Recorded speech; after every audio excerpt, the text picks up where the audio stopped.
Part of a new Iowa poll released today shows how voters are feeling about the 4 congressional races in our state. Our chief political reporter Amanda Rooker is in studio with us tonight to break down those numbers for us. Amanda? Well, Stacey, Ben, you can see some of those results from the Des Moines Register Mediacom Iowa poll right here. This is for Iowa's 4th congressional district, the northwest corner of the state. You can see a 19 percentage point lead there for the Republican candidate in that seat. Republican incumbent Randy Feenstra is running for re-election, facing Democratic challenger Ryan Melton. However, things are much tighter in Iowa's 1st and 3rd congressional districts.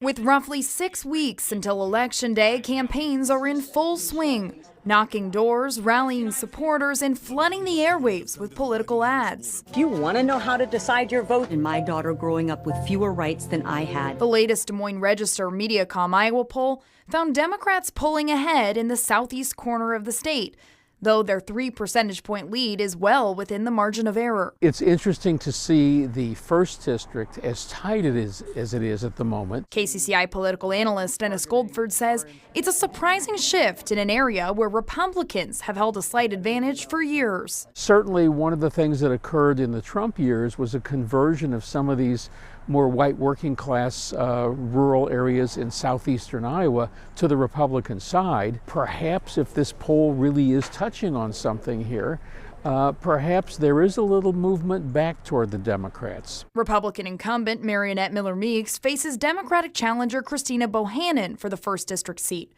The race is a rematch from 2022 when Bohannon lost by about 21,000 votes. The lower level the race, the more name recognition is a difficulty, especially for a challenger. The fact that this is the 2nd time around indicates that there is more name recognition for Bohannon, and she did well enough last time not to disqualify herself for being considered for a 2nd time around. The poll also found that likely voters prefer a Republican in Iowa's 3rd congressional district. That covers 21 counties in central and southern Iowa. The 8 percentage point lead is still within the margin of error. BCOM certainly has to have a strong final push because the challenger to an incumbent always has a tougher time if there's been no scandal with the incumbent, and there has not in this case. Goldford says the Iowa poll is a trustworthy source, but a lot can change in 6 weeks. Even if it's tremendously accurate, which it tends to be, it's a particular snapshot at a particular time in a long course of campaigning, and things can change.